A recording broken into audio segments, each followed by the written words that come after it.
happening? Thanks for joining me on this hump day. Hope you and yours are having a fantastic Wednesday. Full schedule for the NFL is coming out later tonight, which means the full schedule for the Patriots will be coming out later tonight. I'm going to wait until everything is officially confirmed. I know there's drips and drabs coming out. There's like 6 or 7 games that might have been leaked, a couple of primetime games. But if you want my reaction to that schedule, in part, check out tomorrow's episode of Locked On Patriots when I have that fully confirmed schedule to look at it weeks 1 through 18. I want the full picture. So instead of the schedule and trying to follow the leaks, whether they're real or not, I figured we'd talk about the offensive line today. And we'll get into the offensive line. We'll get into Milton Williams and what he had to say to the media yesterday when he met with them at Gillette Stadium. But before I get to those two things, I actually want to take care of a quick note. Cam Williams was hired by the Denver Broncos as their co-director of player personnel. This is a major piece. Cam has been a major piece of the Patriots front office. He was the director of college scouting for the Patriots. He was hired by Bill Belichick in 2016, so he has been there for almost a decade. He gets promoted in Denver. He will now be the co-director of player personnel. Will Eliot Wolf have autonomy in picking who replaces Cam Williams? I would have to imagine he will get that autonomy from Mike Vrabel, given the fact that the Patriots hired A.J. Highsmith, the son of Alonzo Highsmith. I've talked about that on the Locked On Patriots podcast. The idea that the fact you hire Alonzo's son would tell me and should tell all of us that Wolf has at least some stroke, if not significant stroke, in that front office, because Alonzo Highsmith is besties with Eliot, and you give a big title like was given to A.J. Highsmith, the son of the bestie of Eliot Wolf. That should tell us Eliot Wolf absolutely has some stroke, if not significant stroke. So I would imagine that Wolf will get the right to replace Cam Williams, who heads to Denver. We'll see whether or not that is an internal promotion. All right, Patriots offensive line. Let me get this out of the way. I'm not being disingenuous. I want to be fully transparent. The offensive line on paper right now is unequivocally better than what you had in 2024. Nobody would argue that. I don't think that is debatable. Will Campbell, arm length, whatever, he's better than Vidarian Lowe. Garrett Bradbury is better than David Andrews and Ben Brown. Morgan Moses is better than DeMontre Jacobs. So there is no argument. There is no argument of whether or not this offensive line on paper is better than last year's. No argument. I also don't want to overlook the fact that Mike Onwenu is going to be 100% focused at right guard, which I think matters. 100% focused and 100% practicing for the most part at right guard, his natural position. He will not be flipping and flopping between right tackle and right guard. I think that has hindered him the past few years with the sole focus at right guard. I think that will make him even better. Pro Football Focus, interestingly enough, yesterday wrote about their top 5 most improved offensive lines. And PFF actually had the Patriots in that top 5. So Pro Football Focus believes that the Patriots improved their offensive line along with 4 other teams. They put them at the top of the heap with those 4 other teams. Chicago was in there. Minnesota was in there. The Washington Commanders was on that list. So Pro Football Focus would agree with me and would agree with most of you that this offensive line has absolutely improved from 2024. This episode is not to freak you out. This episode is to objectively look at the offensive line and look at the possible pitfalls of this O-line in 2025. I want all of us prepared for the worst case scenario in some of these spots. So I think the offensive line is better. I expect them to be better. I have some optimism compared to the last couple of years regarding the guys in front of the quarterback. But I want to objectively look at this. And I want to break down some of the questions, because there are questions about this O-line. Just because they've improved on paper doesn't mean that all the problems are solved. Doesn't mean that everything is perfect. So let's start here. Will Campbell. We know the arm length thing. We talked about arm length over and over and over again heading into the draft. We talked about arm length right after the draft. Those questions are going to remain. And I was watching Greg Cosell's interview with Greg Bedard late last week, and I was watching it, and Cosell said, look, everybody should expect that Will Campbell will have a couple of rough snaps every once in a while. The arm length is going to show up. He's going to give up a sack. He's going to give up a couple of pressures. He might even have a bad week. Be prepared for that because he is not an all-pro potential type left tackle. And when you watch the film, he has some of those weaknesses that pop up from time to time. So Will Campbell, we have questions about the arm length. Those will show up during the season. He will give up pressures. He will give up some hits. We have to embrace the idea that that is going to happen. That's just the reality of it. And I know that he played in the SEC, and that is seen as the best conference in college football. I watch college football every Saturday, and the SEC is loaded with talent. And Campbell faced a bunch of talented edge rushers during his time in the SEC. But it is still a transition going from the SEC to the NFL. And how will Campbell handle that? Will he get off to a slow start? Will the first month be rough? The first month and a half? Will the first 2 months be uneven? Will the entire season be uneven? We don't know. We don't know. As much as I like the pick, we don't know how he's going to look in the first couple of months. We don't know how that transition is going to go. And Campbell was bothered by speed in the SEC. He's going to be bothered by the speed of the NFL because now you're dealing with even better athletes on a weekly basis. You're dealing with even more speed. You're dealing with a lot of scheme stuff that these defensive coordinators are going to be throwing at a young offensive tackle, especially on the left side. So how does that transition go for Will Campbell? It's a question. It's legitimately on the table.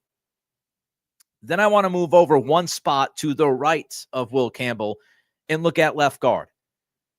Left guard, it's an open competition. And it's an open competition because there are questions. Let's start with Leighton Robinson. I liked what I saw from Leighton Robinson at last year's training camp. And I think he showed some flashes here and there. He was bugged by injuries off and on all of 2024. But sitting here today, I can't tell you that Leighton Robinson is going to be a starting guard at the NFL level.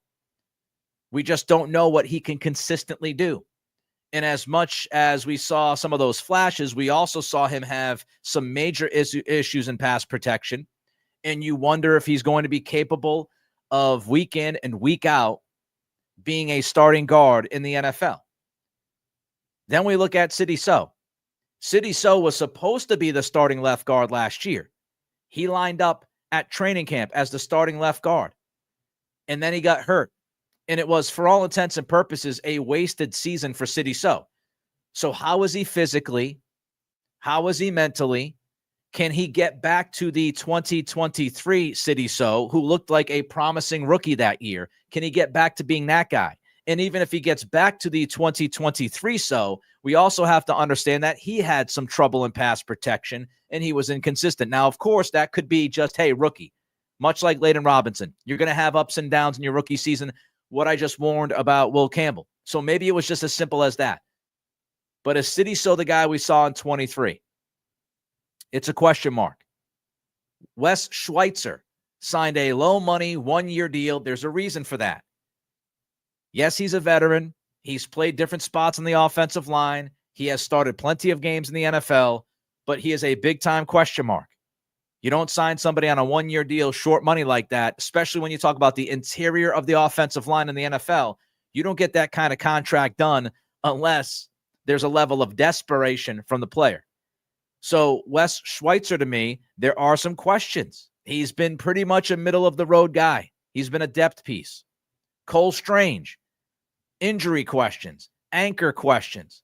Can he give you any kind of consistency? And if we look at Jared Wilson, will Wilson be able to transition from being a center at Georgia to guard in the NFL if the Patriots try to put him in that spot?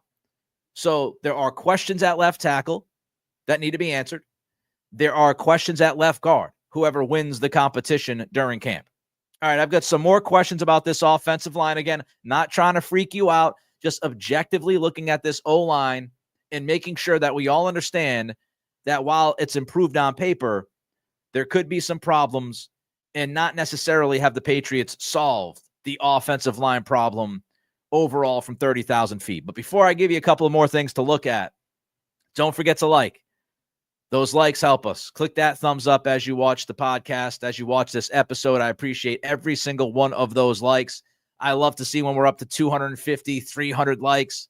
Let's get these videos pumping. I know it's somewhat the slow time of the year, a couple of weeks away from mandatory minicamp, but let's not forget to like these podcasts. Let's drive that algorithm. Don't forget to throw a comment in. Marilyn saying hello to the fellow Patriots fans in the chat. Hello, Marilyn. Good to see you here during the live. Don't forget to comment as you watch. And don't forget to subscribe. The goal is 7,000 subscribers by mandatory minicamp. We are about 340 or so away from that number. So don't forget to like, comment, and subscribe. Spotify, Apple Pods, friends, rate and review, leave a comment. Here's another thing we got to look at with this offensive line. Another question. Garrett Bradbury. Now, Bradbury, I believe, is better than David Andrews. David Andrews was at that point of his career long in the tooth. Then he gets injured, gets a significant injury and surgery from last season. I think he's an upgrade over Andrews. I think he's an upgrade over Ben Brown. However, we do have to look at Bradbury's 2024 because he wasn't great in 2024. He was very good run blocking, but he was really bad at pass protection. And as the season went on, he got worse. So there's a legitimate question there. Can Bradbury pass protect well enough to make Drake May feel confident in the pocket? We saw Drake a couple times last year, probably more than a couple, leave the pocket early, show some impatience. Now, that's because he's a rookie. That's expected, young quarterback. But we don't want to give him a reason. If I'm that Pats O-line, I don't want to give Drake a reason to feel like he's got to bail out within a second and a half. So can Bradbury pass protect at a good enough level? Because the worst thing, we've talked about this before, we even saw it with Tom Brady, the greatest of all time. The worst thing is that interior pass rush.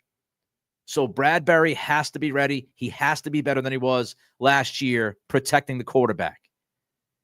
But you can look at those issues, right? Will Campbell, the arm length, could have a couple of cracks here and there from time to time. Left guard, Layden Robinson struggled in pass protection. Sidney So struggled in pass protection in 2023. And now you've got Garrett Bradbury, who has not been very good in the last calendar year protecting the guy behind him. So you start to look at some of these questions and you objectively try to figure out, can this offensive line overcome these questions? They are better than last year on paper. No doubt about that.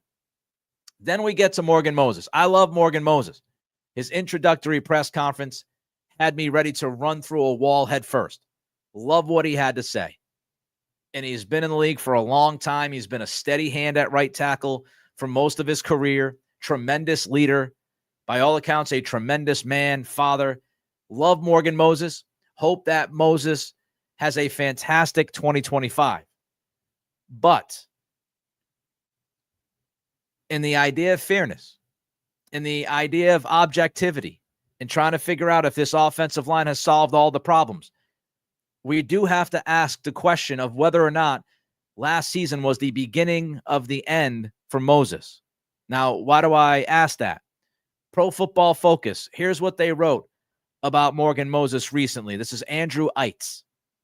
Moses was an above-average tackle from 2020 to 2023 with PFF overall grades of 78.6 or better during 3 of those 4 seasons. So from 2020 to 2023, Morgan Moses had a Pro Football Focus overall grade of 78.6 or better in 3 of those 4 seasons. However, last year, as Eitz writes, I like that, at Pro Football Focus, Moses fell off precipitously in 2024, and he ended last season with a 63.3 overall grade. So from 2020 to 2023, 3 out of those 4 seasons, Moses was an above-average tackle on the right side. One of those years, not so much. Last season, compared to those seasons, he fell off a cliff.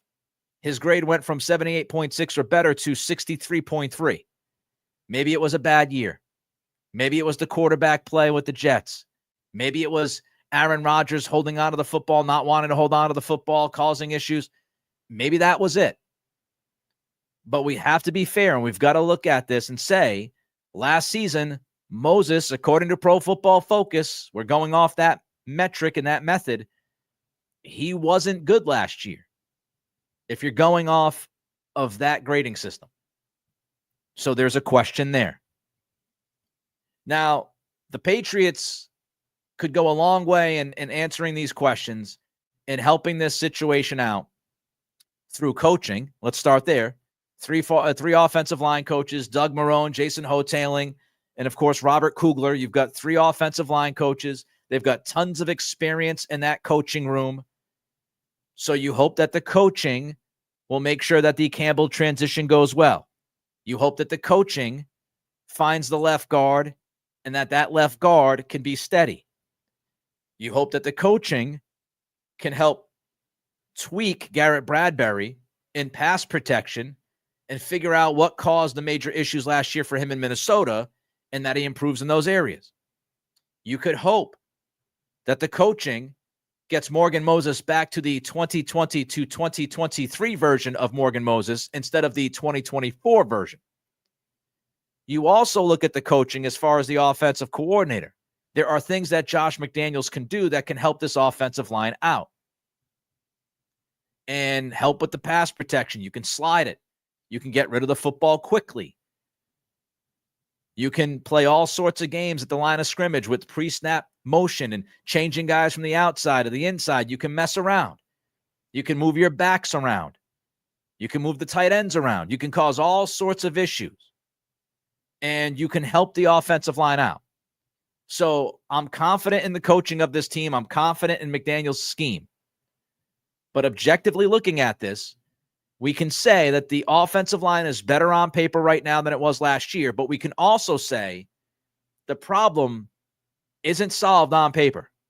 And we've got to see how these guys perform at camp, at joint practices, in the preseason, and in the first month to 2 months of 2025. We have to see how they perform because I just laid out plenty of questions. It's not as if these guys are flawless and you're rolling out the best offensive line in football and that we've seen the offensive line play together before, which is another question. You've got to acquire the chemistry. You've got all sorts of new pieces, a new left tackle, a new center, a new right tackle. Can you cohesively build that? That goes back to the coaching. So I'm optimistic. I think they will be better on the offensive line. I think it's certainly possible that they are markedly better on the offensive line. But there are significant questions about multiple guys that they have brought in. And we have to keep that in mind. We can't walk into this season being blinded by the excitement. So there are questions that hopefully they can address in a positive manner and help Drake May take that next step. All right, that does it for the offensive line talk. I want to get to Milton Williams because Milton Williams met with the media yesterday, and there were a couple of things that Williams said that stood out to me. Let's begin here. Mark Daniels of Mass Live posted that Williams said he competes with Christian Barmore on who gets to the stadium first in the morning. There's that old cliche, iron sharpens iron. Everybody talks about it, especially in sports. Iron sharpens iron. This idea that Milton Williams and his approach will sharpen Christian Barmore and his approach. This is why we talk about mentorship. This is why we talk about leadership. Having somebody like Williams in the room who just won a Super Bowl, who is trying to drive and motivate Barmore. Beat me to the stadium. Beat me to the facility. Prove to me that you're ready to take that next step. You missed most of last year due to blood clots, a terrible health situation and personal situation that we all hope is cleared up for Christian. But now you have a chance because if it is cleared up, this is your chance to come back in 2025, and you should have a massive chip on your shoulder. But to have Williams there, to be in the ear of Barmore over and over and over again, telling him, I'm going to show up at 5 a.m. tomorrow. Beat me. Can you get there at 4:45? That level of competition between two really talented players should only make both of those players better. Iron sharpens iron. Mentorship, leadership matters. And Williams is telling us that leadership is trickling down to Barmore already. And we're only in the middle of May. Here's something else that I love. Accountability. Accountability matters. Last season, we saw a lack of accountability from this franchise, from the players, from the coaching staff, just an utter lack of accountability. Mike Vrabel is changing that. But what Vrabel needs is help from the players. The players can help change that as well. And if Milton Williams is motivating Christian Barmore to get into the facility earlier, to get there sooner rather than later, that is holding Barmore accountable. Show up to work on time. Show up to work early. Milton Williams is keeping Barmore accountable, and the other way around, Barmore is also keeping Williams accountable. I don't know if you've ever worked out with a buddy. It's always easier to work out with a friend. And if you have that system where you're going to the gym, you don't want to let your friend down. Your friend doesn't want to let you down. That friend will pick you up. You will pick that friend up. And that's accountability. Because you're going to get to the gym on that day. You're going to get to the gym on time. Because you are going to be held accountable. Because if that person falls short, you want to hold them accountable. That's how it works. So I loved hearing Milton Williams tell the media that he and Barmore kind of having this contest, this competition of who can get to the building first. Because that tells me they're building the right habits on that defensive line. And that two of your best defensive players truly understand what's going on. They get it. They're picking up what each other is putting down, and they're trying to do the best job they can. That's good to hear. I also wondered this, and I don't know what the answer is. We know that Barmore, according to Mike Reese, has so far gone through the full voluntary program, which means physically he's involved as much as anybody. He's doing as much as anybody else is doing, which is fantastic news. We take it slow. We don't want to get too far ahead. It's a serious situation. We certainly want him to be healthy first and foremost to live a normal life. But we heard from Mike Reese that Barmore has been involved with the voluntary program from the beginning up to this point, and that he has been going through it like everybody else has been going through it. And the fact that Barmore is battling Milton Williams to get into the building first also makes me feel pretty good about Barmore's health. It makes me feel like Barmore is going step for step with Williams. And if Barmore is going step for step with Milton Williams, that should tell us by some deductive reasoning that Barmore is healthy. Now, again, I don't want to get too far. Things can change. Things changed fast last year. We thought Barmore was back. We felt great about it. Then all of a sudden, he had to step away. So I don't want to get too far down the road here. But to hear that Barmore and Williams are going tit for tat and they're getting to the building early makes me feel like Barmore, he's pushing himself. And you're not going to push yourself unless you're given the okay to push yourself. That would be great news. Back to Milton Williams. Andrew Callahan, our friend from the Boston Herald, posted that Williams said Mike Vrabel called him out while players were running sprints during the first week of the offseason program. Williams was ahead of teammates and the time to beat, so he slowed to the finish.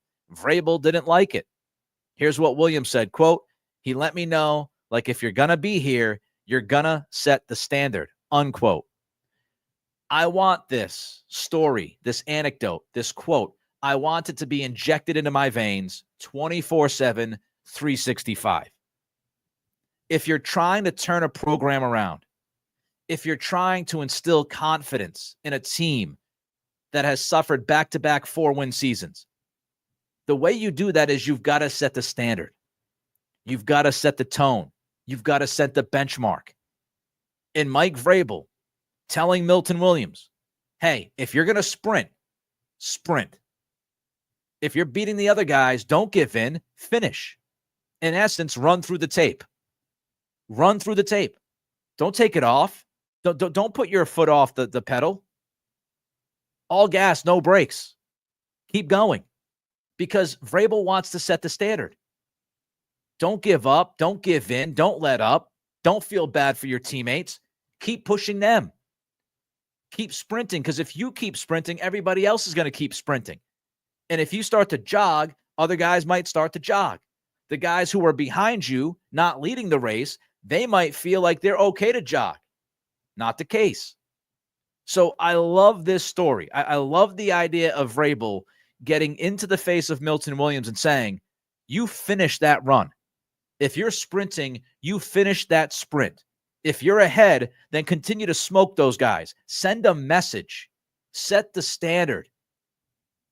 Don't be part of the pack. Set the standard.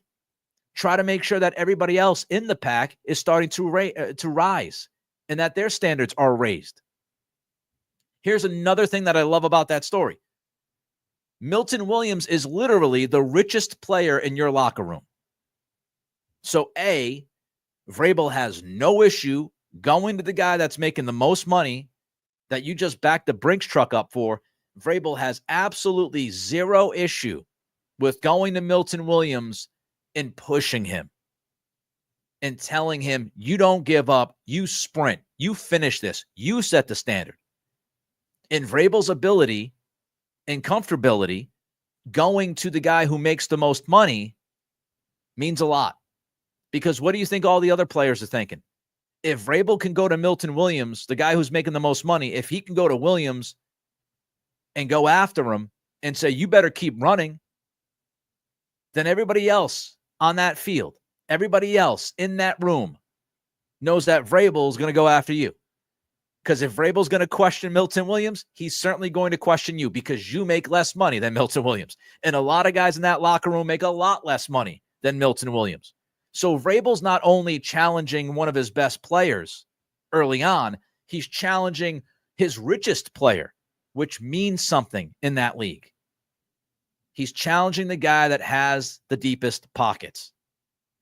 So as Vrabel is telling Milton Williams to set the standard, Vrabel himself is setting a standard. And not only setting a standard for himself and sending a message to the rest of the team, but he's also setting a standard for the rest of the coaching staff. Don't feel uncomfortable.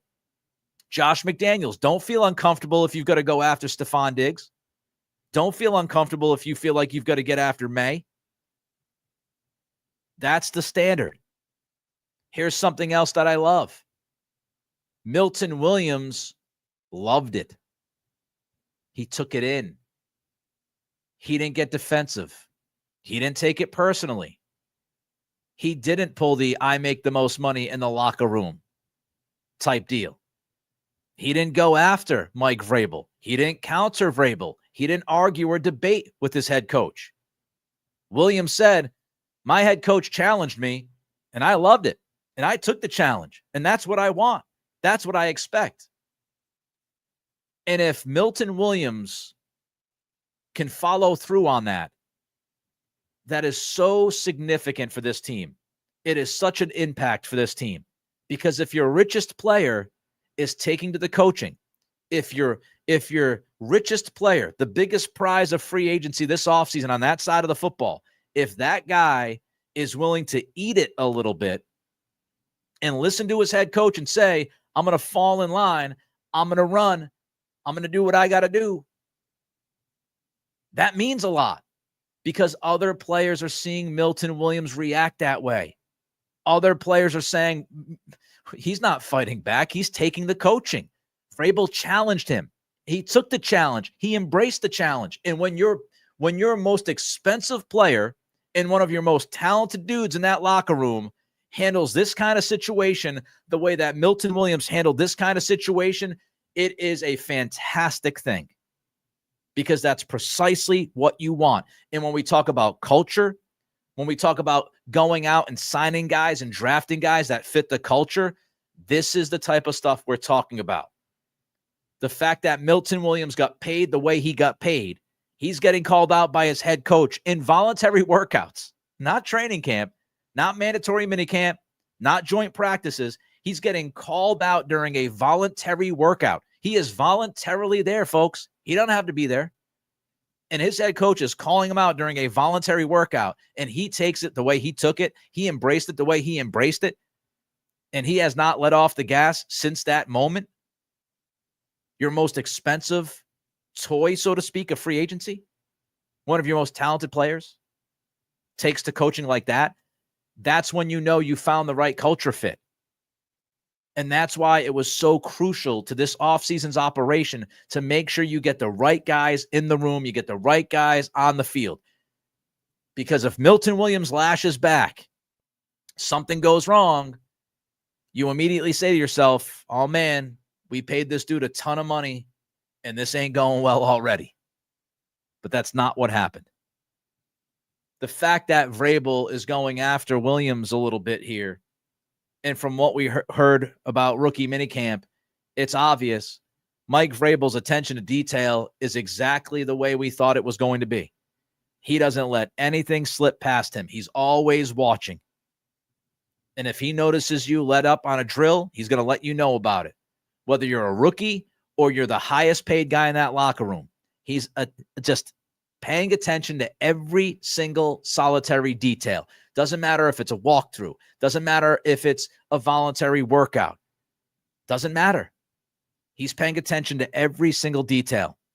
Now, Greg Bedard told me on the podcast that we do yesterday that there was a water break during the rookie minicamp, and apparently Jason Hotailing was still kind of drilling the offensive lineman. And Vrabel, in about a second, told Hotailing, we got a water break. Give him a water break. It might sound like a small thing, but it's really not. The fact that Vrabel was in tune with everything that's going on there and immediately jumped on his fellow coach and said, you give the guys a water break. That's structure. That's attention to detail. That's not horsing around. And so it's obvious Vrabel has such an attention to detail. He's going to try to fine-tune everything when he has the opportunity to do so. And you might not think that's a big deal. I'm telling you, it's a big deal. In my opinion, it's a big deal. Because when we get to the regular season and we're talking about the difference of winning or losing a 3-point game, how many times have we seen this team the last couple of years lose, one possession games, one score games over and over and over again? And when you're in a tight game, like last year against Seattle at home, a game that the Patriots should have won, when you're in that type of game, attention to detail is everything. Understanding the moment, understanding what your coaching staff is talking about, what they're saying, what they want to do, what they don't want to do, having your finger on the pulse, understanding the clock, understanding timeout usage, understanding, remember last year when Gerard Mayo kicked the football to the wrong side of the field? Oops. Like those things, the attention to detail. That could be the difference between you being a 7-win team and 9-win team. It could be the difference between winning 6 games and 8 games. It could be the difference between being a 9-win team and an 11-win team. The attention to detail, hammering out what needs to be hammered out. And I just feel confident that Mike Vrabel is that guy. And he's going to have the ability to do that. Mike Vrabel himself makes you a win or maybe even 2 wins better because of how he approaches his job and the attention to detail that he has. Let's jump to a super chat. Dal305. Thanks for the $10 super chat, Dal. Really appreciate your analysis and takes, Nick. One of the most measured, balanced, and insightful perspectives in the biz. Well, thank you. I appreciate that. That's what I hope that I present, honestly. I have fun. I get heated sometimes, just like everybody. But I hope that people that watch this, listen to this, feel the way that Dal does. That, we might disagree on something, but I hope you understand that I'm trying to be as objective as possible. And that doesn't mean I can't have opinions. I have tons of opinions, but I try to look at it from an objective lens before I just start yapping. And I try not to get too hyperbolic. So I hope people appreciate it. And I can't say enough about the kind words that Dal sent in the $10 super chat. I hope that you feel like this is insightful, that you learn something when you hang out during this podcast, and that I'm not doing stuff for clicks. I'm not doing stuff to rile you up. What I say is how I feel. And also that, I try to do as much research and work behind what I say to make sure that I'm comfortable with what I say. I don't want to go out there and just say stuff to say stuff. I want to feel comfortable in what I'm saying, because I want all of you to feel like you're coming here and you know that this is a genuine, transparent thing, and that you're getting what you get because the work's been done. So I appreciate you, Dal, and appreciate the $10. All right. Schedule is going to come out a little bit later. Locked On Patriots tomorrow. You can check that out. I'll have some thoughts. I'm sure I'll have more thoughts on Friday about it as well. Don't forget to click that thumbs up if you're watching. All the likes help us with the algorithm. I've talked about it enough. Throw a comment in. That helps us as well. Subscribe. Trying to get to 7,000 subscribers in the next 3.5 weeks. So we need a push here. So don't forget to like, comment, and subscribe. Spotify, Apple Pods, friends. Help us out over there as well. Have a great rest of your hump day. And I will be back on Friday at 3 p.m. live right here on YouTube, and Locked On tomorrow and Friday as well. I'll talk to you soon. Bye-bye.